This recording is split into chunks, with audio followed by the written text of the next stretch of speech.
আসসালামু আলাইকুম রহমতুল্লাহ। সাংবাদিক বন্ধুগণ, আপনারা এবং আপনাদের মাধ্যমে দেশে বিদেশে অবস্থানরত বাংলাদেশি ভাই বোনদেরকে আমি সালাম এবং পবিত্র রমাদানুল করিমের শুভেচ্ছা জ্ঞাপন করছি। আমরা জানি আগামীকাল ত্রয়োদশ জাতীয় সংসদ নির্বাচনের উদ্বোধনী অনুষ্ঠান হওয়ার কথা রয়েছে। এ উপলক্ষে আজকে আমরা বিরোধী দলের সমস্ত সংসদ সদস্যরা বসেছিলাম জাতির প্রত্যাশা পূরণে বিরোধী দল হিসাবে নির্বাচিত সংসদ সদস্য হিসাবে দেশ এবং জাতির জন্য আমাদের ভূমিকা কি হবে এবং সেই ভূমিকা তো আগামীকাল থেকেই শুরু হবে, সেই ব্যাপারেই আমরা মূলত পরামর্শের জন্য বসেছিলাম। আমরা এই আমাদের সংসদীয় দল বা জোটের এই অধিবেশনে নির্বাচিত সকল এমপি উপস্থিত ছিলেন। খোলামেলা আমরা কথা বলেছি, মতামত নিয়েছি, পরামর্শ নিয়েছি। আমরা চাই জাতীয় সংসদ দেশ এবং জনগণের প্রত্যাশা পূরণে কার্যকর বা অর্থবহ ভূমিকা পালন করুক। ইতিমধ্যেই আমরা ঘোষণা করেছি বিরোধী দল হিসাবে আমরা একটা দায়িত্বশীল বিরোধী দলের ভূমিকা পালন করতে চাই। সকল ব্যাপারে বিরোধিতা নয়, আবার না বুঝেও কোনো সহযোগিতা নয়। দেশ এবং জাতির কল্যাণে সরকারি দলের গৃহীত সকল সিদ্ধান্ত এবং পদক্ষেপে আমাদের সমর্থন থাকবে, সহযোগিতা থাকবে। কিন্তু দেশ এবং জাতির ক্ষতি হয় এমন কোনো সিদ্ধান্ত কিংবা পদক্ষেপ নিলে আমরা আমাদের দায়িত্ব সেভাবেই পালন করব।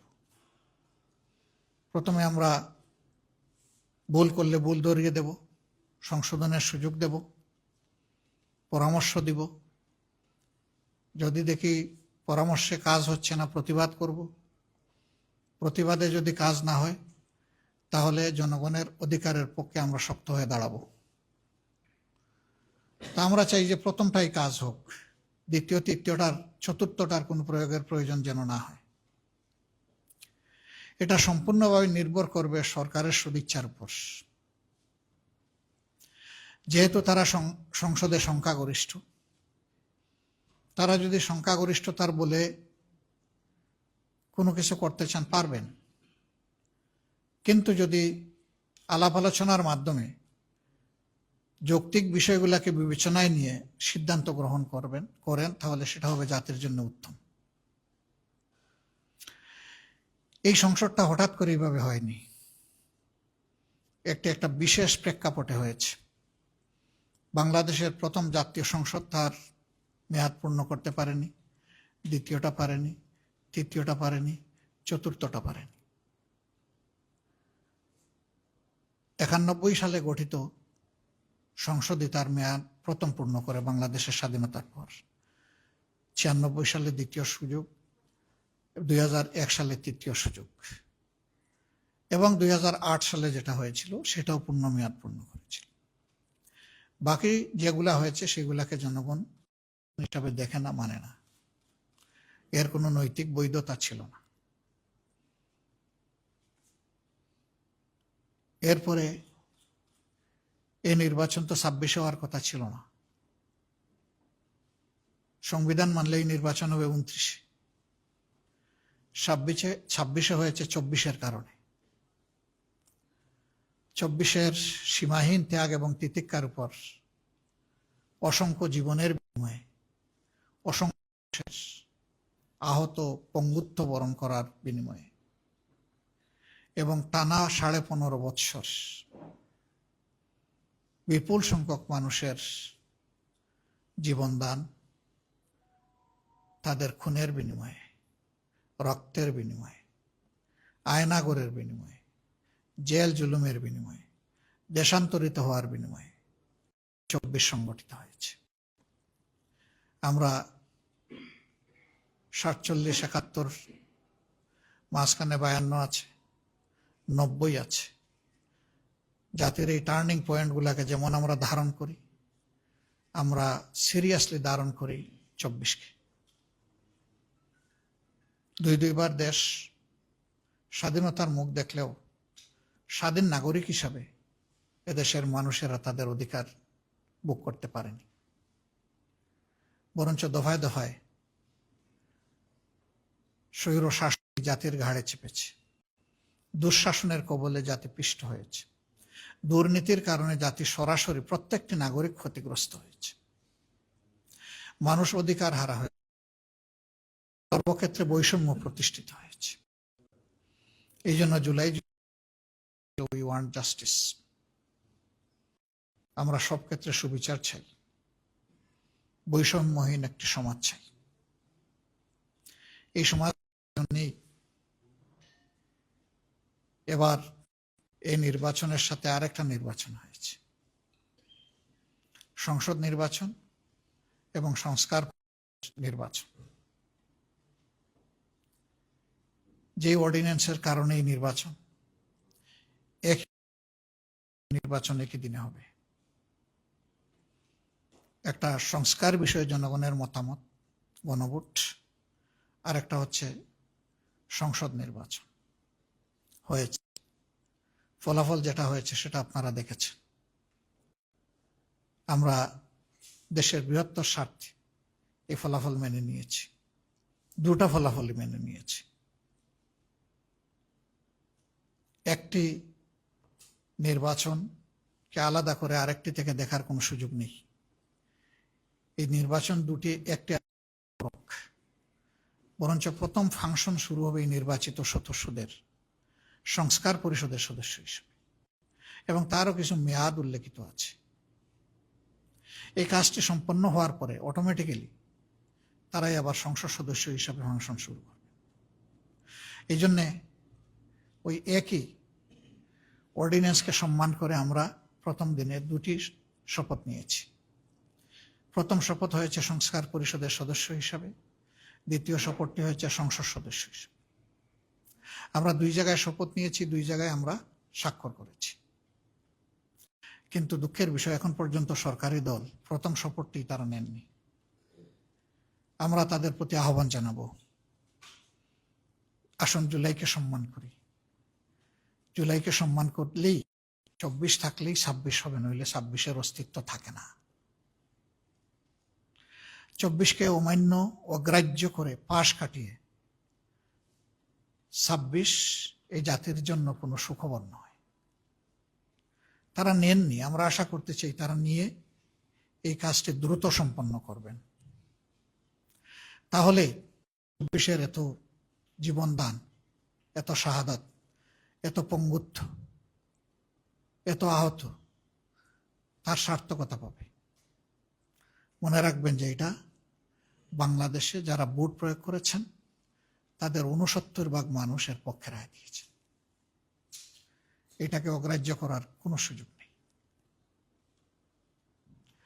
আমরা এর পক্ষে ভূমিকা রেখে যাব এবং আমরা চাইব যে 4টি বিষয়ে গণভোটে দেওয়া হয়েছিল তার সবগুলি হুবহু গ্রহণ করা হোক, বাস্তবায়ন করা হোক।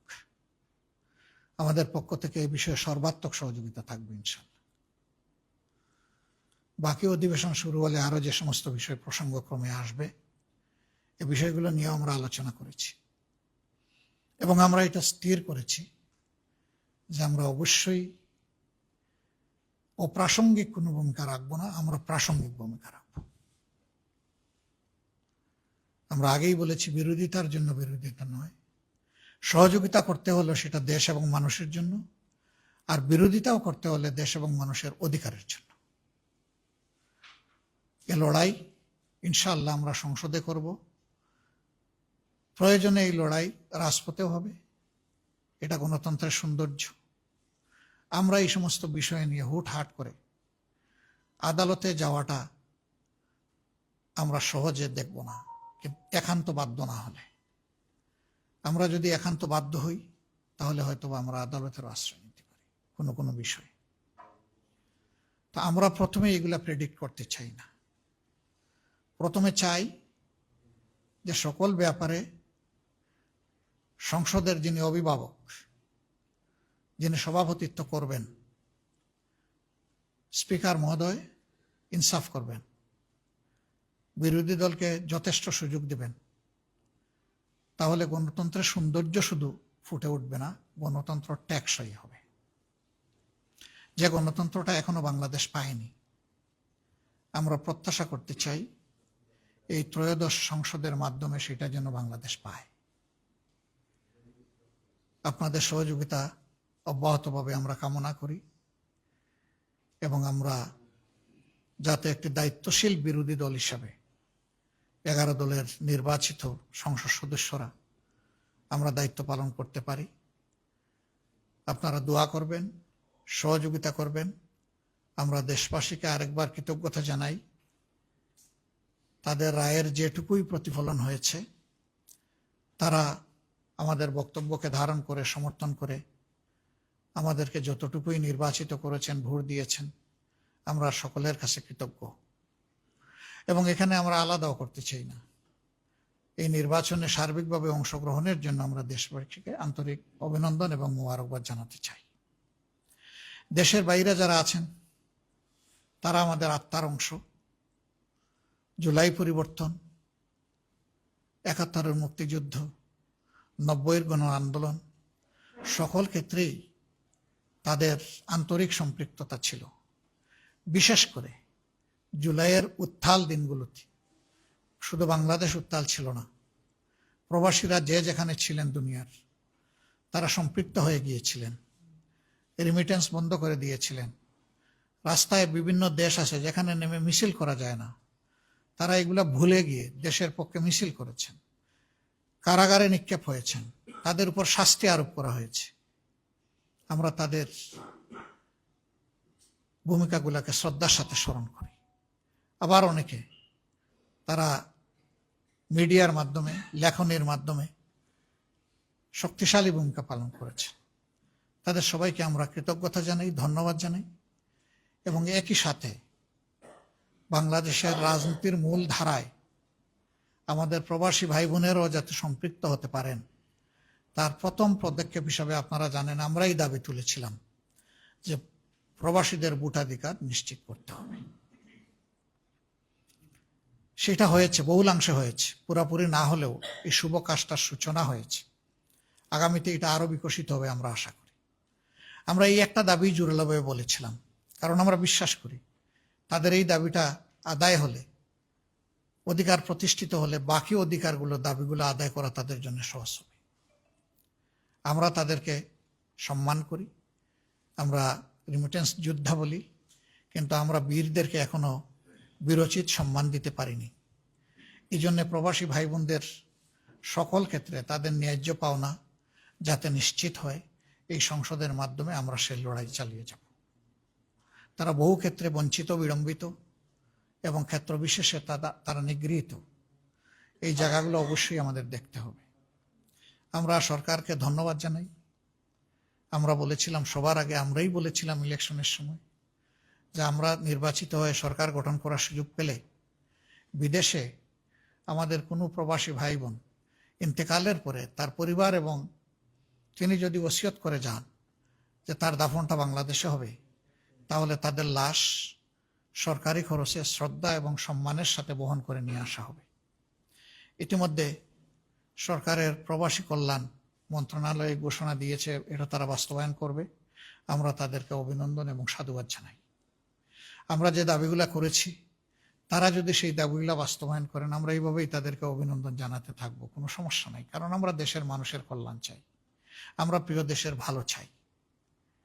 যে কাজ আমরা করতাম সেই কাজ তারা করলে অভিনন্দিত হবেন। আরো নতুন নতুন কাজ আমরা খুঁজে বের করব এবং সবাই মিলে এই দেশ এবং সমাজটাকে সুন্দর করব।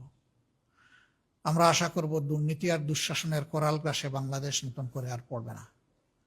যদিও দুর্নীতি এখনো আমাদের সমাজের রন্ধ্রে রন্ধ্রে প্রবাহিত হচ্ছে, আমরা সবাই জানি। ইতিমধ্যে সরকারের বেশ কিছু পদক্ষেপ জনগণের কাছে গ্রহণযোগ্য হয়নি। আমরা আশা রাখব জনপ্রত্যাশা সামনে রেখে, বিশেষ করে জুলাইয়ের আকাঙ্ক্ষাকে ধারণ করে সরকার তার কার্যক্রম গ্রহণ করবে, যা জাতি এবং দেশকে উপকৃত করবে। আমরা এর পক্ষে আমাদের অবস্থান স্পষ্ট এবং আমরা এই অবস্থান অব্যাহত রাখব। সবাই মিলেই আমরা আগামীর একটি নিরাপদ, একটি মানবিক, দুর্নীতি এবং দুঃশাসন মুক্ত বাংলাদেশ গড়ব ইনশাআল্লাহ। আল্লাহ আমাদেরকে তৌফিক দান করুন। আরেকবার আপনাদেরকে পবিত্র রমজানুল কারিমের অভিনন্দন জানিয়ে আমরা এখানেই শেষ করছি। হ্যাঁ, তারা নন অফিসিয়ালি আমাদের সাথে যোগাযোগ করেছেন, কথা বলেছেন, আমরা তাদেরকে ধন্যবাদ জানাই। আমরা চাই জুলাই সংস্কারের যে প্রস্তাব, সেই প্রস্তাবটা পুরোপুরি বাস্তবায়ন হোক।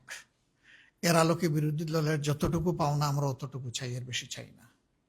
ওই প্রস্তাবেই আছে যে একজন ডেপুটি স্পিকার বিরোধী দল থেকে হবেন।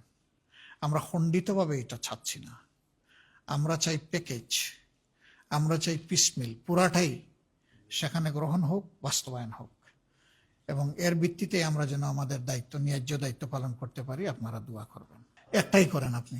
হ্যাঁ, আমরা অনেক আলাপ আলোচনা করেছি এই ব্যাপারে, এবং কালকে আমাদের ভূমিকা দৃশ্যমান আপনারা দেখবেন। যেমন সূর্য উঠবে তেমন ভাষণ শুনবেন এবং আমাদের ভূমিকাও দেখবেন। ধন্যবাদ সবাইকে। আসসালামু আলাইকুম।